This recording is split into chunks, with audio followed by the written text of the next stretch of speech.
प्रतियोगी परीक्षाओं की तैयारी कर रहे समस्त अभ्यर्थियों का मेरे इस यूट्यूब चैनल में हार्दिक आभार। भारत के इतिहास से संबंधित इस प्रश्न पत्र में आदिकाल, मध्यकाल और आधुनिक काल से संबंधित कुल 50 प्रश्न आपके समक्ष प्रस्तुत होंगे, जिनके पूर्णतः शुद्ध उत्तर मेरे द्वारा बताए जाएंगे और जहां पर अगर यथासंभव आवश्यकता हुई तो वहां पर प्रश्नों की व्याख्या भी की जाएगी। और वीडियो के अंत में कमेंट बॉक्स में कमेंट करके आपको बताना है कि आपके 50 में से कुल कितने प्रश्न हैं वो सही हुए हैं। तो शुरू करते हैं पहला प्रश्न। और पहले प्रश्न में दिया है कि बंगाल विभाजन के विरोध स्वरूप बंगाल में राखी दिवस के रूप में किस दिन को मनाया गया? 28 सितंबर 1905, 19 जुलाई 1905 और 16 अक्टूबर 1905 और 9 अगस्त 1905 को।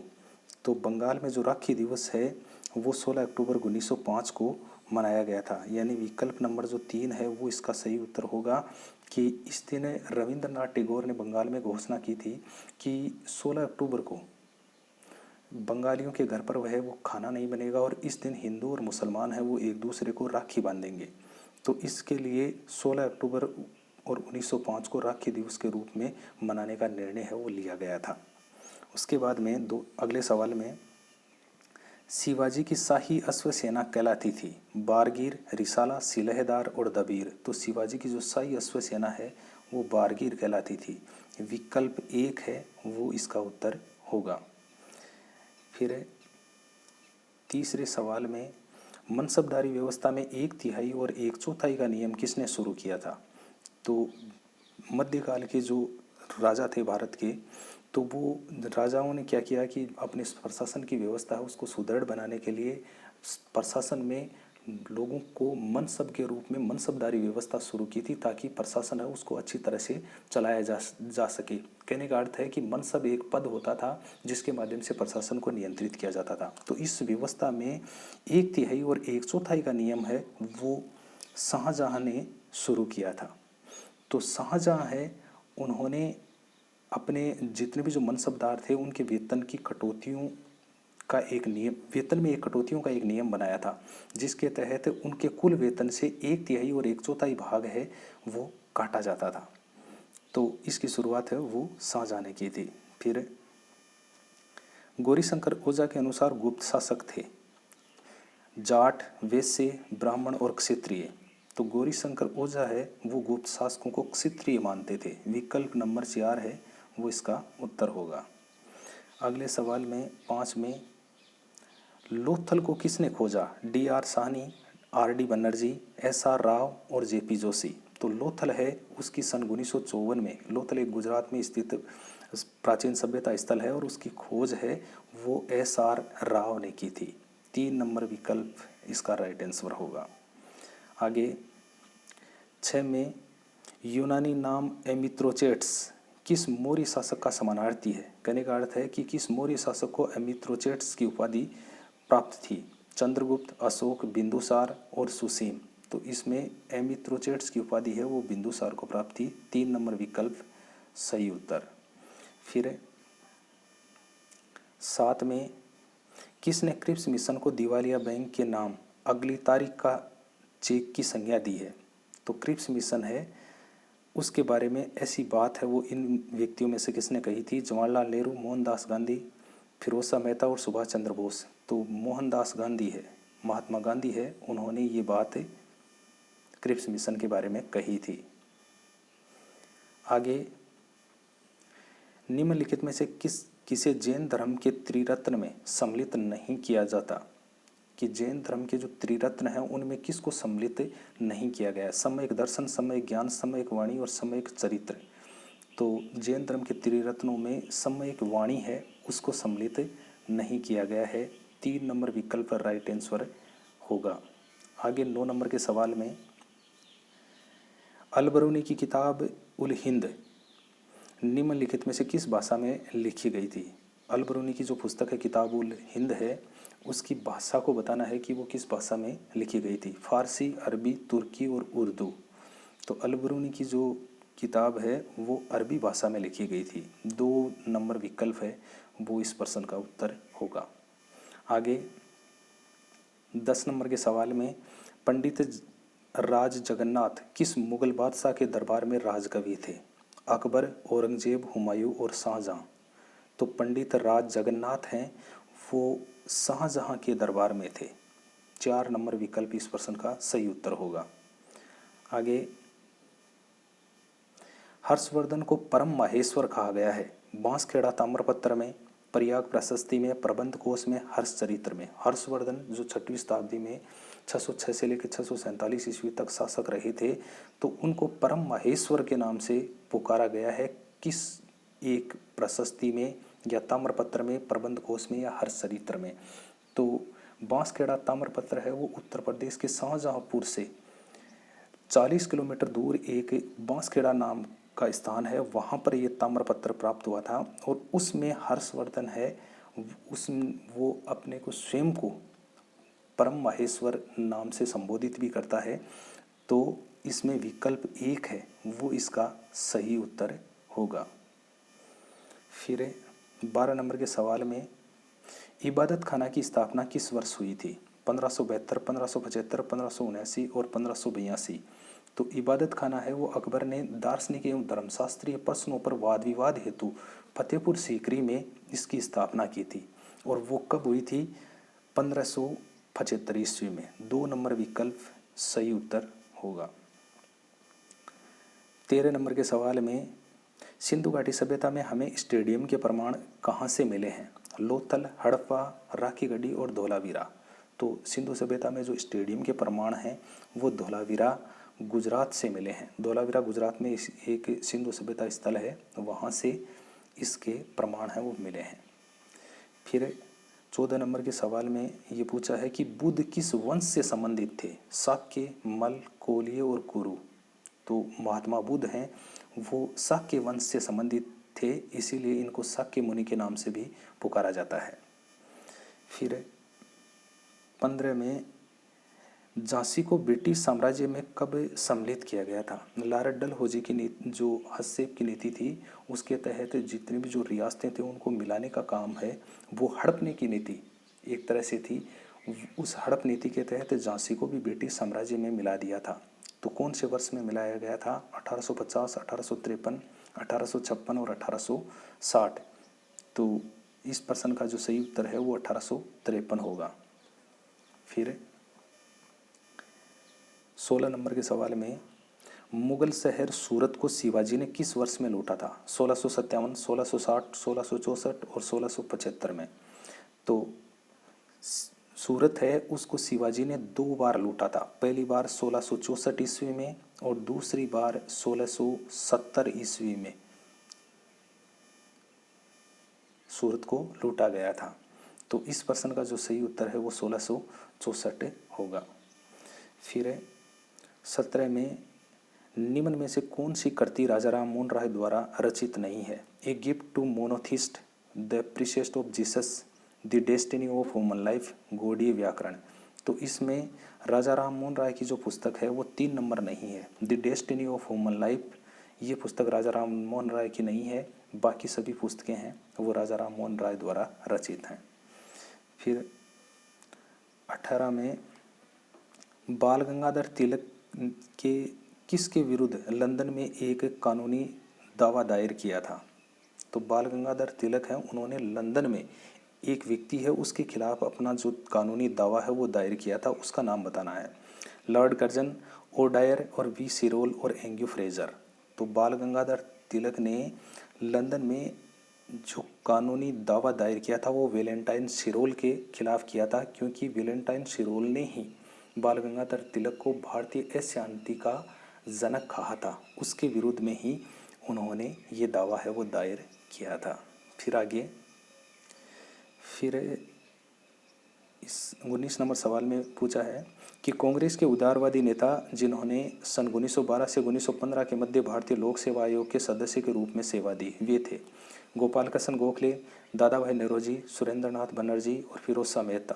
तो 1912 से 1915 के मध्य अगर भारतीय लोक सेवा आयोग में अगर किसी ने सेवा दी है तो वो व्यक्ति थे गोपाल कृष्ण गोखले। 1 नंबर विकल्प सही उत्तर। 20 में, सन 1943 में सुभाष चंद्र बोस ने कहाँ से आज़ाद हिंद की आंतरिक सरकार की स्थापना की घोषणा की थी? तो सुभाष चंद्र बोस ने आज़ाद हिंद सरकार की जो स्थापना की थी वो अंडमान, सिंगापुर, इम्फाल और रंगून ये ऑप्शन हैं। तो उन्होंने सिंगापुर से आज़ाद हिंद फौज सरकार है उसकी घोषणा की थी। 21 में निम्नलिखित यूरोपीय व्यापारिक कंपनियों के भारत में आगमन का सही कालक्रम है। यूरोप की जो व्यापारिक कंपनियां हैं वो भारत में किस क्रम से आई थी, इसका हमारे को चयन करना है। तो अलग अलग विकल्प दे रखे हैं, उसमें कंपनियों के नाम दे रखे हैं, जैसे पुर्तगाली, डच, अंग्रेजी और फ्रांसीसी। तो ये किस क्रम में आए थे, इस क्रम को हमारे को बताना है। तो इस प्रश्न का जो सही उत्तर है वो 1 नंबर विकल्प होगा। सबसे पहले पुर्तगाली आई, उसके बाद में डच, फिर अंग्रेज और अंत में फ्रांसीसी। आगे 22 में तुर्कान ए चिहलगानी को समाप्त किसने किया। तो तुर्कान ए चिहलगानी है वो गुलाम वंश के जो दूसरा बादशाह था इल्तुतमिश, उसके द्वारा 40 तुर्क सरदारों का एक दल था, जिसे बादशाह ने अपने राजतंत्र को बांटने अथवा सहयोग के लिए बनाया था। तो इस जो तुर्कान ए चिहलगानी यानी कि 40 तुर्क सरदारों का जो दल था उसको समाप्त किसने किया, ये इसका हमारे को नाम बताना है। बलबन, अलाउद्दीन खिलजी, रुकनुद्दीन फिरोज शाह और नासुरुद्दीन महमूद। तो बलबन है, उन्होंने तुर्कान ए चिहलगानी को समाप्त कर दिया था। 1 नंबर विकल्प सही उत्तर। 23 में निम्न में से कौन सी अशोक के शासन के समय प्रांतीय राजधानी नहीं थी। तक्षशिला, तोसली और सुवर्णगिरी और धौली। तो इसमें जो अशोक के शासन काल के समय प्रांतीय राजधानी धौली नहीं थी। धौली उड़ीसा में एक शिलालेख है जो प्राप्त हुआ था, तो इसमें धौली है वो अशोक के समय प्रांतीय राजधानी है, वो नहीं थी। 24 में मुंडित सिर वाली गुप्तकालीन बुद्ध मूर्ति प्राप्त हुई है, कि गुप्तकालीन बुद्ध की जो मूर्ति है वो मुंडित है, वो कहाँ से प्राप्त हुई है। एरन मध्य प्रदेश, मानकोर प्रयागराज, जूनागढ़ गुजरात, उज्जैन मध्य प्रदेश। तो ये जो गुप्तकालीन बुद्ध मूर्ति है ये प्राप्त हुई है मानकोर प्रयागराज से। 2 नंबर विकल्प है वो इस प्रश्न का सही उत्तर होगा। आगे, गुप्त काल में पूर्वी भारत से होने वाले सामुद्रिक व्यापार का सबसे बड़ा केंद्र था। तो गुप्त काल में बताना है कि भारत का जो सबसे बड़ा सामुद्रिक व्यापार केंद्र है वो इन स्थानों में से ये कौन सा था। ब्रह्मकुर्च, ताम्रलिप्ति, कोरकई और कावेरीपट्टम। तो जो ताम्रलिप्ति बंदरगाह था जो पूर्वी भारत में बंगाल की खाड़ी में स्थित था, इस बंदरगाह से ही भारत का जो व्यापार है वो दूसरे देशों के मध्य हुआ करता था, इसीलिए ये सामुद्रिक व्यापार का सबसे बड़ा केंद्र भी था। 26 में मुगलकालीन चित्रकार जो शिकार के चित्र बनाने में निपुण था। मनोहर, बिशनदास, मंसूर और मोहम्मद नादिर। तो मुगलकालीन चित्रकार जिसने शिकार के सबसे ज़्यादा चित्र बनाए थे वो था मंसूर, और ये जहांगीर के शासनकाल का महत्वपूर्ण चित्रकार था। 27 में कंबोडिया में अंकोर वाट मंदिर का निर्माण बीच में डैश दिया गया है और द्वारा करवाया गया। यशोवर्मन, जयवर्मन चतुर्थ, सूर्यवर्मन द्वितीय और राजेंद्र वर्मन। तो अंकोर वाट में जो मंदिर है, कंबोडिया में अंकोर वाट का मंदिर है जो विष्णु को समर्पित है, इसका निर्माण सूर्यवर्मन द्वितीय ने करवाया था। 3 नंबर विकल्प है वो इसका उत्तर होगा। 28 में निम्न में से कौन सा युग्म सुमेलित नहीं है। जहांगीर, एक तरफ शासकों के नाम दे रखे हैं, दूसरी तरफ जो विदेशी यात्री उनके शासनकाल में आए हैं उनके नाम दे रखे हैं। हमारे को ये बताना है कि इनमें से कौन सा यात्री किस शासक के समय नहीं आया था, तो इसका हमारे को नाम बताना है। जहांगीर के समय विलियम हॉकिंस, अकबर के समय टॉमस रो, शाहजहाँ के समय ट्रेवेनियर और औरंगजेब के समय मनोची। तो इसमें जो थॉमस रो है वो औरंगजेब के समय नहीं आया था। 2 नंबर विकल्प है वो इसका उत्तर होगा। जो थॉमस रो है वो जहांगीर के काल में आया था, जो एक ब्रिटिश राजदूत था, और विलियम हॉकिंस भी ब्रिटेन का था। इसके अलावा ट्रेवेनियर है वो फ्रांस का यात्री था, वो शाहजहाँ के काल में आया था, और मनुची है वो इटली का यात्री था, वो जो औरंगजेब के शासनकाल में आया था। तो 2 नंबर विकल्प है वो इस प्रश्न का सही उत्तर होगा। आगे 29 में पल्लवों के काल में शिक्षा का प्रमुख केंद्र था। कांची, विक्रमशिला, उज्जैनी और तक्षशिला। तो पल्लवों के काल में शिक्षा का प्रमुख केंद्र था कांची। 1 नंबर विकल्प है वो इसका उत्तर उत्तर होगा। 30 में विद्वान जो हर्षवर्धन के दरबार में नहीं था। हर्षवर्धन के दरबार में निम्न में से कौन सा विद्वान है वो नहीं था? बाण भट्ट, मयूर भट्ट, मातंग दिवाकर और मयूर शर्मन। तो इस प्रश्न में जो मयूर शर्मन है वो हर्षवर्धन के दरबार में है, वो नहीं था। फिर 31 में शिकागो विश्व धर्म संसद में विवेकानंद ने कब भाग लिया था? 1872, 1890, 1893 और 1901। तो शिकागो विश्व धर्म सम्मेलन में खेतड़ी के महाराजा अजीत सिंह के सहयोग से स्वामी विवेकानंद ने भाग लिया था और वो भाग लिया था सन 1893 ईस्वी में। 3 नंबर विकल्प है वो इसका उत्तर होगा। 32 में केशव चंद्र सेन और उसके समर्थकों ने 1866 में कौन सा समाज बनाया? आदि ब्रह्म समाज, प्रार्थना समाज, ब्रह्म समाज ऑफ इंडिया, धर्म समाज। तो केशव चंद्र सेन और उसके समर्थकों ने 1866 में जो समाज बनाया था वो था ब्रह्म समाज ऑफ इंडिया। 3 नंबर विकल्प प्रश्न का राइट आंसर। आगे 33 में 10 मई 1857 को मेरठ में कौन सा अफसर कमांड कर रहा था जब सिपाहियों ने क्रांति का ऐलान किया? जनरल हुइट, जनरल हुरोज, कर्नल नील और चार्ल्स बेल। तो 10 मई 1857 को मेरठ में जो अफसर कमांड कर रहा था वो था जनरल हुइट। 1 नंबर विकल्प है वो इस प्रश्न का सही उत्तर।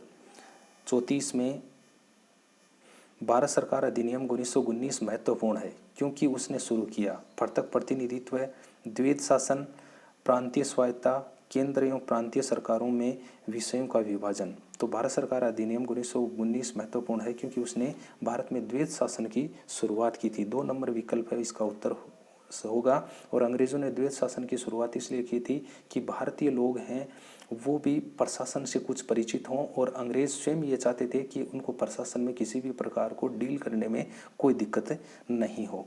इसके लिए उन्होंने द्वैध शासन की शुरुआत की थी। 2 नंबर विकल्प राइट आंसर। आगे 35 में किस चोल शासक ने हेमगर्भ व तुल्लाभार नामक यज्ञों का संपादन किया था? राजेंद्र प्रथम, राजराजा प्रथम, राजाधिराज द्वितीय, प्रांतक प्रथम। तो इसमें जो हेमगर्भ और तुल्लाभार नामक यज्ञों का जो संपादन किया था वो चोल शासक प्रांतक प्रथम था, जो सन 1907 से सन 1950 तक जिसने शासन किया था। इसने ऐसे यज्ञों का संपादन है वो अपने काल में करवाया था। 36 में नवपाषाणिक स्थलों को चिन्हित कीजिए जहां से चावल की खेती के प्रमाण मिले हैं। कोल्डी हवा, उतनूर, महागड्ढा और मेहरगढ़। तो सही कूट का हमारे को इनमें बताना है कि किन नवपाषाणिक स्थलों से जो चावल की खेती है उसके प्रमाण हमारे को मिले हैं। तो इसके बारे में हमारे को बताना है। तो इस प्रश्न में जो कोल्डी हवा है वो और महागड्ढा है, इन 2 स्थानों से जो कोल्डी हवा जौनपुर उत्तर प्रदेश में एक स्थित स्थल है, नवपाषाणिक स्थल है और जहाँ से चावल की खेती के प्रमाण हैं वो हमारे को प्राप्त हुए हैं। तो इस प्रश्न का जो राइट आंसर होगा इसमें 4 नंबर विकल्प है वो इसका सही उत्तर होगा। हालांकि सॉरी 2 नंबर पे मार्क हो गया। 4 नंबर जो विकल्प है वो इस प्रश्न का सही उत्तर होगा। 1 और 3 है वो विकल्प इसके राइट आंसर हैं। कोल्डी हवा और महागड्ढा है, इन स्थानों से चावल की खेती के प्रमाण हैं वो मिले हैं। फिर महायान संप्रदाय का सर्वाधिक महत्वपूर्ण दार्शनिक ग्रंथ है प्रज्ञापारमिता, वज्रसूची, अवदान कल्पलता और सुत्तनिपात। तो महायान संप्रदाय का सर्वाधिक महत्वपूर्ण जो दार्शनिक ग्रंथ है वो है प्रज्ञापारमिता। 1 नंबर विकल्प है वो इसका सही आंसर होगा। 38 में सल्तनत काल में दीवाने कोही विभाग की स्थापना किसने की थी? तो सल्तनत काल में दीवाने कोही एक कृषि विभाग था जिसका मुख्य कार्य खेती में सुधार तथा जमीनों की तलाश करके उन्हें उपजाऊ बनाया जाए। इसके लिए इस विभाग की स्थापना की थी। तो ये सल्तनत काल में किसने इसकी स्थापना की थी? अलाउद्दीन खिलजी, फिरोज शाह तुगलक, मोहम्मद बिन तुगलक और सिकंदर लोदी। तो इसमें मोहम्मद बिन तुगलक हैं, उनके काल में दीवाने कोही विभाग की स्थापना है वो हुई थी। 39 में भक्ति संत और उनके कार्य क्षेत्रों से संबंधित निम्न में से कौन सा युग्म सुमेलित नहीं है? शंकरदेव उत्तर प्रदेश, नामदेव पंजाब, तुकाराम महाराष्ट्र और चैतन्य बंगाल। तो भक्ति संत और उनके कार्यस्थलों से संबंधित जो संबंधित नहीं है वो 2 नंबर विकल्प में नहीं है। नामदेव है वो पंजाब से नहीं बल्कि महाराष्ट्र से थे, महाराष्ट्र से संबंधित थे। तो 2 नंबर विकल्प है वो इसका उत्तर होगा। 40 में दांडी यात्रा शुरू हुई थी। महात्मा गांधी के द्वारा जो दांडी यात्रा है उसकी शुरुआत कब हुई थी? 12 मार्च 1930, 6 अप्रैल 1930, 12 नवंबर 1930 और 12 सितंबर 1931। तो दांडी यात्रा है उसकी शुरुआत 12 मार्च 1930 को हुई थी। 1 नंबर विकल्प है वो इसका उत्तर होगा। और दांडी यात्रा है वो समाप्त हुई थी 6 अप्रैल सन 1930 को। तो 1 नंबर विकल्प है वो इस प्रश्न का सही आंसर होगा। 41 में निम्नलिखित युग्मों में से कौन सा सम्मिलित नहीं है? एक तरफ कवियों के नाम दे रखे हैं और दूसरी तरफ उनके ग्रंथों के नाम दे रखे हैं। तो इनमें से बताना है कि कौन सा सम्मिलित नहीं है। रावण वध भट्टी, शिशुपाल वध माघ और कुमारपाल चरित्र हेमचंद्र और मालती माधव विलहण। तो इसमें जो 4 नंबर विकल्प है, मालती माधव ग्रंथ है उसकी रचना विलहण ने नहीं की थी। मालती माधव ग्रंथ की रचना भूभूति ने की थी और विलहण ने विक्रमांक देवचरित ग्रंथ की रचना की थी। इसीलिए 4 नंबर विकल्प है वो इस प्रश्न का सही उत्तर होगा। 42 में निम्न में से कौन सा गुप्त राजा अपने मातृवंश की ओर से लिच्छवियों से संबंधित था? श्रीगुप्त, घटोत्कच गुप्त, समुद्रगुप्त और चंद्रगुप्त। तो अपने मातृवंश की ओर से लिच्छवियों से संबंधित जो व्यक्ति था वो समुद्रगुप्त था। 3 नंबर विकल्प है वो इस प्रश्न का उत्तर होगा। आगे 43 में अशोक के अध्योलिखित अभिलेखों में से कौन सा ब्राह्मी लिपि में नहीं है? अशोक के जो अभिलेखों के नाम दिए गए नीचे और इनमें से पूछा है कि कौन सा अभिलेख है वो ब्राह्मी लिपि में नहीं है। शाहबाजगढ़ी, कलसी, एररगुड़ी और ब्राभू। तो इसमें जो शाहबाजगढ़ी ये अभिलेख है ये पाकिस्तान में स्थित है। शाहबाजगढ़ी और मानसेरा अभिलेख हैं ये खरोष्टी लिपि में थे, इसीलिए 1 नंबर विकल्प इसका उत्तर होगा। जबकि कलसी है वो उत्तराखंड के देहरादून में से प्राप्त एक अभिलेख है और एररगुड्डी है वो आंध्र प्रदेश के कुर्नूल जिले से प्राप्त अभिलेख है और ब्राभू अभिलेख राजस्थान के जयपुर के बैराट से प्राप्त हुआ था। तो ये जो नीचे के तीनों हैं अभिलेख हैं ये तो ब्राह्मी लिपि में है और ऊपर वाला जो शाहबाजगढ़ी अभिलेख है वो खरोष्टी लिपि में है, इसीलिए 1 नंबर विकल्प इसका आंसर होगा। फिर आगे योग दर्शन संप्रदाय संबंधित है सांख्य योग से, शंकर वेदांत से, हीनयान से और महायान से। तो योगाचार दर्शन संप्रदाय है वो सांख्य योग से संबंधित था।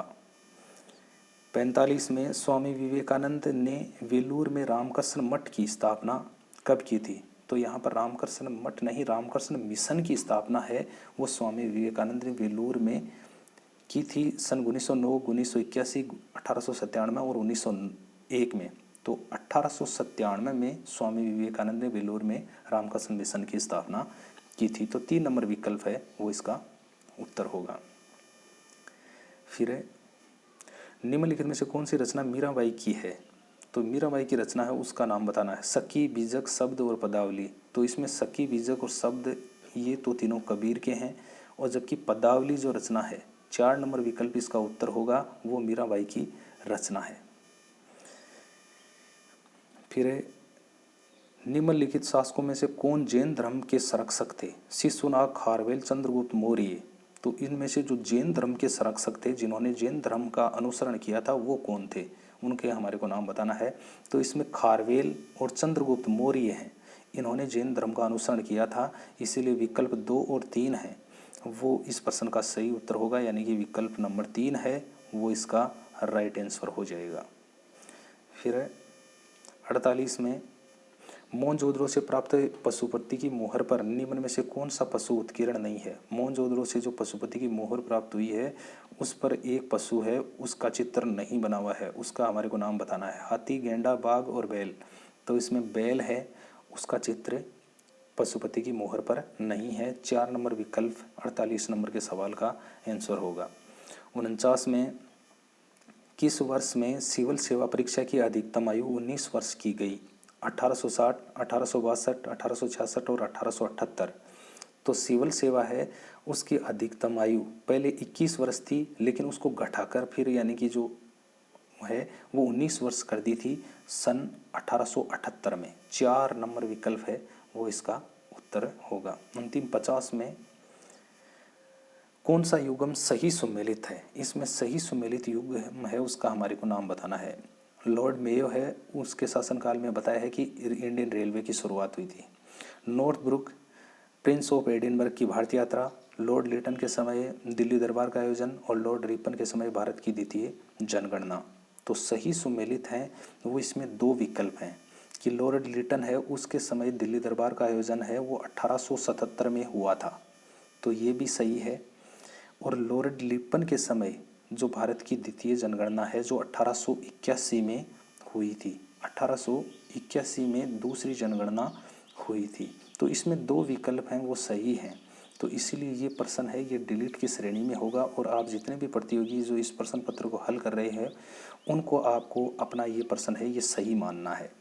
तो इस प्रश्न का जो उत्तर है वो डिलीट होगा, तो और आपको यानी कि ये प्रश्न है आपका सही मानना है। तो साथियों इस तरह से आपके 50 प्रश्न पूर्ण हो चुके हैं। और अगर आप किसी भी प्रतियोगी परीक्षा की तैयारी कर रहे हैं तो मेरे चैनल पर अनेक विषयों के वीडियो अपलोड किए गए हैं और आप उन्हें देखें। और चैनल पर अगर आप इसको पहली बार अगर देख रहे हैं तो सब्सक्राइबर ज़रूर करें ताकि आने वाले वीडियो के नोटिफिकेशन आपको सर्वप्रथम प्राप्त हो सकें। और मेरा पूरा प्रयास रहेगा कि ऐसे ही नए विषयों का और एक नए विषय के साथ में जो काफ़ी स्तरीय प्रश्न जिसमें शामिल हों उस वीडियो को लेकर मैं बहुत जल्द हाजिर होऊंगा। तब तक के लिए जय हिंद, जय भारत।